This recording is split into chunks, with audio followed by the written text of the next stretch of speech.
Censura a verdade. O que mais estão escondendo?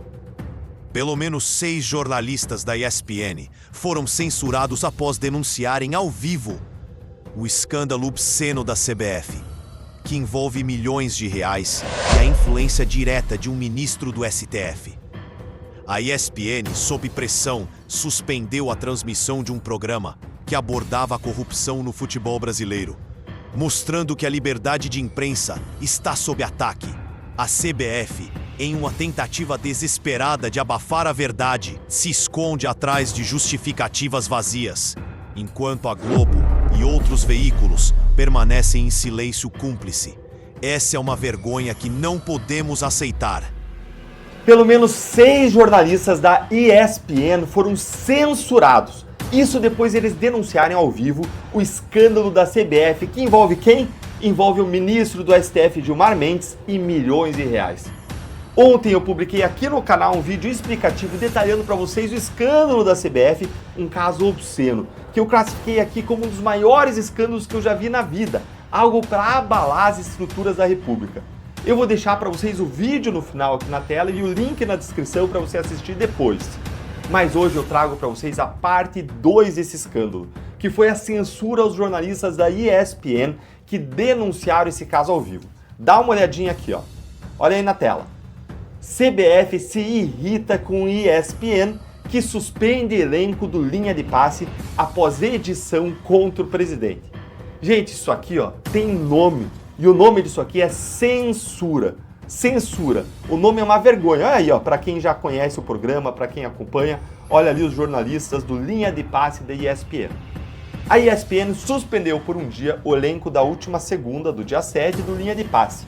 A atração foi totalmente dedicada à reportagem da revista do Piauí sobre o presidente da CBF, a Confederação Brasileira de Futebol, publicada na semana passada.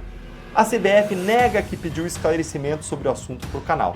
Segundo apurou a coluna, o comando do canal esportivo da Disney recebeu reclamações da Confederação sobre o conteúdo do programa. Além disso, a edição teria sido feita sem aviso prévio para o comando de jornalismo da ESPN. A empresa alegou aos contratados que não é contra o conteúdo, mas que o assunto precisava antes ser tratado antes de ir ao ar. Gente, que censura absurda isso aqui. Segue aí, ó. Uma prova disso é que o Linha de Passe sobre a Piauí não teve trechos disponibilizados nas redes sociais na ESPN. A edição foi publicada no Disney+, streaming da empresa. Que censura absurda. Olha, eu acho essa justificativa aí muito, mas muito difícil de engolir, essa aqui que a ESPN deu. Muito difícil, mas por um motivo óbvio. Eles que estavam ali fazendo o programa são jornalistas. Esse é o trabalho deles, ou pelo menos deveria ser, o de fiscalizar o poder público em prol da sociedade, o de fiscalizar o poder de órgãos, confederações do esporte em prol da sociedade, inclusive dentro do esporte, que é uma área que também envolve muito poder, muito dinheiro e que a gente sabe que tem muita corrupção por conta de vários casos famosos de escândalos envolvendo clubes e até a FIFA. Agora, olha que coisa extremamente interessante. No X, os usuários conseguiram recuperar uma foto de um quadro que foi apresentado nesse programa que teve os jornalistas censurados. E olha o que eles disseram aí. Disseram o seguinte: eu acho que a razão do afastamento passa por esse slide apresentado no programa da ESPN. E olha qual que era o slide aí na tela. A CBF e a política. A relação estreita entre Edinaldo Rodrigues e quem? Gilmar Mendes. E aí segue aqui os bullet points. Gilmar Mendes, sócio e fundador do IDP, Instituto Brasileiro de Ensino, Desenvolvimento e Pesquisa. IDP tem contrato com a CBF para gerir os cursos da CBF Academy e fica com 84% da receita. Gilmar Mendes, ministro do STF, foi decisivo para recolocar Edinaldo Rodrigues na presidência da CBF após o dirigente ser afastado por suposta ilegalidade no pleito. E aí, Gilmar Mendes indicou pelo menos 6 nomes que ocupam cargos importantes na CBF. É um escândalo. E eles anotam aqui, informações da revista Piauí. E sabe o que o pessoal do X notou também? A omissão gritante, flagrante da Globo, que tá calada, tá ali, ó, muda, em completo silêncio sobre esse escândalo. Olha o que disse aqui o Alexandre Matos e que teve mais de 10 mil curtidas nesse post. Ficou feio demais para a Globo, nesse caso da CBF, uma omissão absurda de todos os jornalistas do Grupo Globo e da emissora. Simplesmente abafaram um dos maiores escândalos do futebol brasileiro. Bora ver aqui quem foram os jornalistas afastados e também o rolo que aconteceu envolvendo, sabem quem também? O Galvão Bueno, que denunciou o mesmo caso, só que na Band, e cobrou investigação do Ministério Público. Olha aqui, ó. A suspensão de um dia dos jornalistas ocorreu com os jornalistas Dimas Copelli, Jean Oddi, Paulo Calçade, Pedro Ivo Almeida, Vitor Birner e William Tavares. A informação foi publicada inicialmente pelo UOL e confirmada pela coluna. Em conversas com interlocutores, o Edinaldo Rodrigues e mandatários da CBF também ficaram incomodados com o Galvão Bueno. Em seu programa na Band na segunda, o Galvão pediu que o Ministério Público investigasse os assuntos abordados na reportagem da Piauí. Aspas. O Ministério Público tem a obrigação de abrir investigação sobre isso. Ministério Público, por favor, em nome do futebol brasileiro, pediu Galvão. Para o ex-narrador da Globo, no entanto, não houve uma reclamação formal contra ele ou diretamente para a direção da Band. Apenas queixas nos bastidores. E qual foi a justificativa aí, gente, da CBF para essa censura? Que a imprensa inteira apurou que foi por conta de reclamações e cobranças da própria CBF contra a ESPN. Qual foi a justificativa aí da CBF, hein? Dá uma olhadinha aqui, ó. A entidade, a CBF, afirma que respeita a liberdade de imprensa com responsabilidade e não pede interferências de nenhum tipo na linha editorial de veículos de comunicação. Sei, é verdade esse bilhete, hein? Qualquer narrativa diferente dessa é mentirosa e é leviana. É verdade esse bilhete. Que conversa fiada, hein, CBF? Conta outra. Ninguém acredita nisso aqui. Da última vez que o ministro do STF foi denunciado em uma grande revista por conta de suspeitas e irregularidades, sabe o que aconteceu? Alexandre de Moraes mandou censurar a revista no inquérito das fake news. Eu estou falando, claro, da censura Cruzoé por conta da reportagem O Amigo do Meu Pai. Por que os brasileiros deveriam acreditar que foi diferente nesse caso? A gente sabe, todo jornalista sabe, que tem histórias de alguns ministros, não vou nomear quais, mas vocês vão saber quem, que ficam ligando para os jornalistas, para os chefes de jornalistas, pedem a demissão e a cabeça de jornalistas que criticam o Supremo ou que criticam certos ministros. E aí eles se indignam, ligam, pedem a cabeça com toda a pressão e força que eles têm. Só que agora a pressão e a censura teriam ocorrido nas sombras dos bastidores, o que é ainda pior do que os casos que aparecem, como aconteceu no caso da Cruzoé. É esses outros casos em que os ministros agem na sombra, ligam para cá, ligam para lá. E se não fosse a imprensa, ninguém saberia o que estava acontecendo. E que vergonha, hein, ESPN? Se curvar o seu jornalismo ao interesse econômico, passar pano para irregularidades. E olha, parabéns aos jornalistas corajosos que fizeram a matéria. A gente tem que reconhecer vocês, o trabalho de vocês, a visura, a correção. Parabéns. Eu entendo vocês não terem levado esse caso para as instâncias superiores para discutir como eles queriam, né? Várias vezes lá nas investigações, a Polícia Federal, ela dizia, olha, eu vou tocar isso aqui sem comunicar para cima, porque se eu comunicar, eles vão querer melar, eles vão querer barrar. Parabéns para vocês pela idoneidade, pela coragem, pela correção de terem feito essas matérias. Agora, gente, esse escândalo não acabou aqui não. No próximo vídeo, eu vou contar para vocês a história de como, no meio de tudo isso, o Ronaldo Fenômeno tentou se tornar o presidente da CBF e ele precisou até mesmo comparecer a um jantar na casa do ministro Gilmar Mendes em busca de apoio. Beijando a mão, beijando o anel. Mas no final, ele acabou perdendo a disputa para o candidato de Gilmar, colocado pelo próprio ministro no cargo. Quanto mais gente sabe desse caso, gente, pior ele fica. Quanto mais a gente toma conhecimento, quanto mais a gente estuda esse caso, mais coisas aparecem que nos estarrecem, que nos assustam, que nos impressionam, que nos deixam de queixo caído. E agora, a anistia está mais perto do que nunca. A pressão sobre o presidente da Câmara, Hugo Motta, está insuportável. Com 257 assinaturas, a urgência do projeto de anistia para os envolvidos nos atos de 8 de janeiro foi alcançada. A oposição, liderada por figuras como Bolsonaro, está mobilizando forças nas ruas e no Congresso. Enquanto o governo e o STF se desesperam, Motta agora se vê numa encruzilhada: honrar suas promessas ou se curvar à pressão do governo. A direita está pronta para agir e a batalha pela justiça está apenas começando. Vitória da direita, vitória do Brasil, vitória da justiça. Nós conseguimos 257 assinaturas para o pedido de urgência do PL da anistia e agora o Hugo Motta vai ter que pautar o projeto. A pressão sobre o presidente da Câmara é imensa e Brasília está pegando fogo com o desespero de quem? Do governo e do STF. Essa sexta-feira, gente, é dia de comemorar, é dia de vitória. Ela começa com um sorriso, tem que começar com um sorriso no meu rosto, no seu rosto, porque é um dia de comemoração e celebração. Eu tô aqui orando, agradecendo, dando graças a Deus por essa vitória enorme da direita, que conseguiu as 257 assinaturas para o pedido de urgência do PL da anistia. O Hugo Motta agora ele está emparedado e ele vai ter que pautar.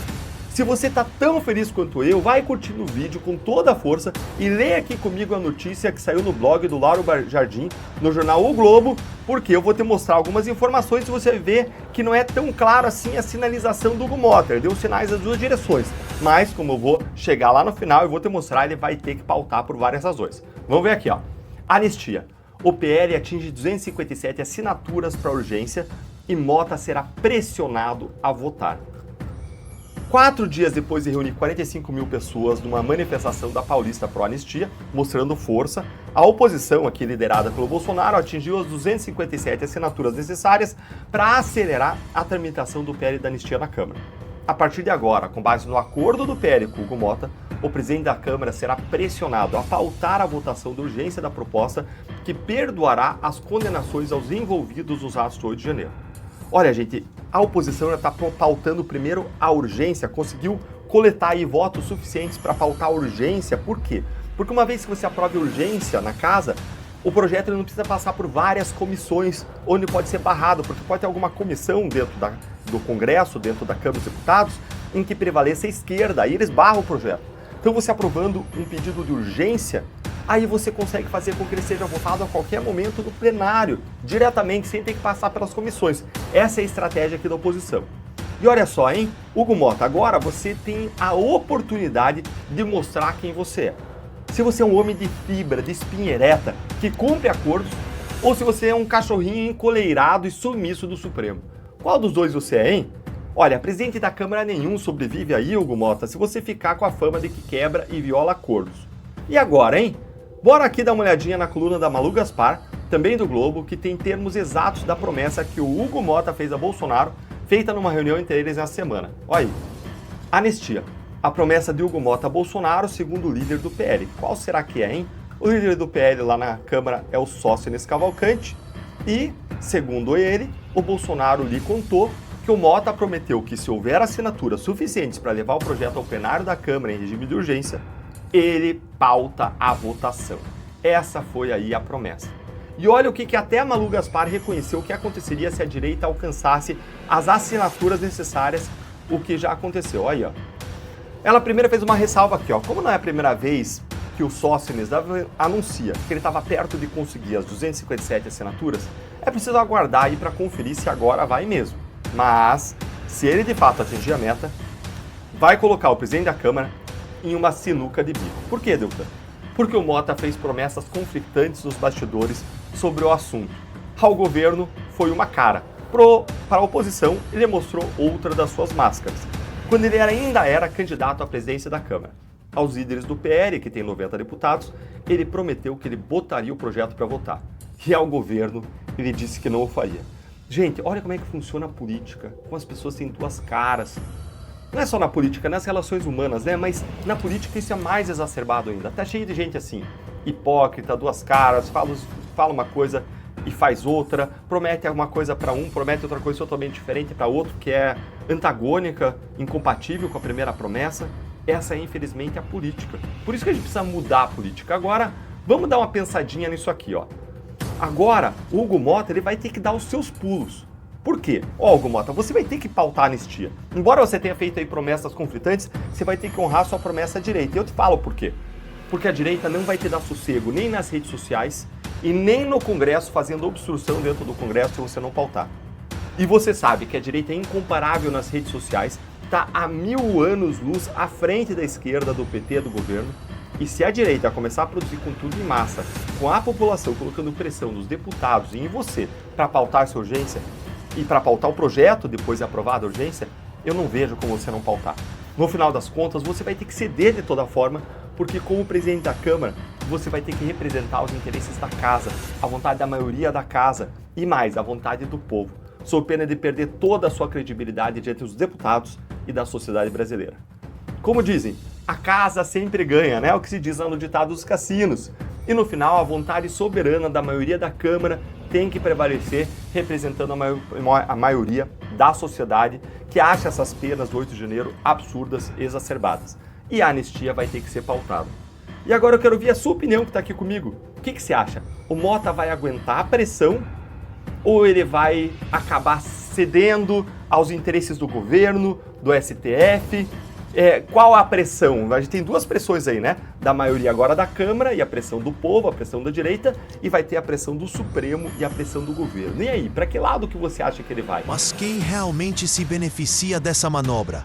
O clima em Brasília é tenso, com a oposição utilizando estratégias astutas para garantir apoio ao projeto de anistia. No entanto, a verdadeira questão é quem realmente se beneficia com essa anistia. A pressão está sobre Mota, que precisa decidir entre a vontade do povo e os interesses obscuros que cercam o governo. A manipulação política está em jogo e a direita não pode se calar diante dessa afronta à democracia. Com informação ao vivo lá de Brasília, vamos falar sobre o PL da anistia aos envolvidos nos atos de 8 de janeiro. O líder do PL na Câmara, o Sóstenes Cavalcante, disse que conseguiu as 257 assinaturas necessárias para apresentar um requerimento de urgência para esse projeto. É a Isabel Mega quem vai trazer para a gente as informações, já com aquela pitada de análise também, né, Isabel? Bom dia para você, tudo bem? Oi, Carol. Bom dia para você também. A sexta-feira chegou, Carol. Boa sexta-feira para todo mundo que está acompanhando a gente por aqui também. Pois é, Sóstenes Cavalcante comemorando que atingiu as assinaturas necessárias para apresentar essa urgência ao projeto de lei da anistia. Teve conversa de Bolsonaro com Hugo Mota, teve manifestação nas ruas. Nesse momento, o que diz então o líder do PL com relação a essa proposta? Carol, eles estão mais empolgados. O ambiente, no momento, é de um freio em relação a essa pauta na Câmara dos Deputados. O próprio presidente Hugo Mota já deu sinalizações sobre isso. Então, o que eles fizeram? Começaram essa contagem deputado a deputado. Utilizaram diversas estratégias. Foram até o aeroporto para pegar o deputado no momento em que ele desembarca aqui em Brasília. Colocaram ali modelos na Câmara dos Deputados para fazer ali uma espécie de pressão também para que esses parlamentares pudessem assinar, até uma coisa um pouco de mau gosto, né, na minha avaliação pessoal como mulher, inclusive, mas enfim, parênteses aqui, né, Carol? Eles abusaram de diversas estratégias para trazer o máximo de apoio possível e chegar a esse número de 257, que é justamente um número mágico ali que você teria para aprovação da maioria da casa em relação a esse projeto de lei da anistia que está na pauta do Congresso Nacional, não é de hoje e ganhou musculatura neste ano na articulação, se tornou a bandeira número 1 do bolsonarismo. Então, qual que foi a estratégia deles? Eles foram mudando as táticas ao longo desse processo nas últimas semanas. A estratégia foi fazer de baixo para cima em relação aos parlamentares. Então, ir na minúcia, ir parlamentar por parlamentar. Porque na avaliação de algumas lideranças da oposição que eu tenho conversado nos últimos dias, tinha uma pressão de alguns líderes partidários para que seus deputados não assinassem esse endosso à urgência da anistia para pular as etapas das comissões e fazer essa votação direto no plenário da Câmara dos Deputados. Então, por isso que eles foram na minúcia mesmo e comemoraram muito o fato de conseguirem ter chegado nesse número de 257 votos. Carol, isso associado a diversas outras estratégias. O próprio encontro de Bolsonaro com Hugo Mota foi mais uma tentativa de sensibilizar o presidente da Câmara em relação a esse assunto, porque até aqui Hugo Mota tem atuado para deixar a situação mais em banho-maria, porque avalia que não é o momento de você tocar essa pauta da anistia, mas a oposição não aceita isso. Então, a oposição partiu para outras estratégias, tentou obstrução, não deu certo, acabou ficando pelo caminho essa tentativa de atrapalhar o ritmo dos trabalhos. E agora, com esse número, chega um pouco mais fortalecida, porque conseguiu apoios, inclusive, de parlamentares que são da base aliada do presidente Lula, de partidos como União Brasil, como MDB, que tem, inclusive, ministérios no governo Lula, o que irritou um pouco também os governistas. A censura e a manipulação política estão em alta. E a batalha pela verdade e pela justiça continua. Precisamos estar atentos e mobilizados, pois novas revelações estão por vir. Inscreva-se no canal e ative o sino para não perder os próximos capítulos dessa luta. A liberdade e a verdade dependem de nós.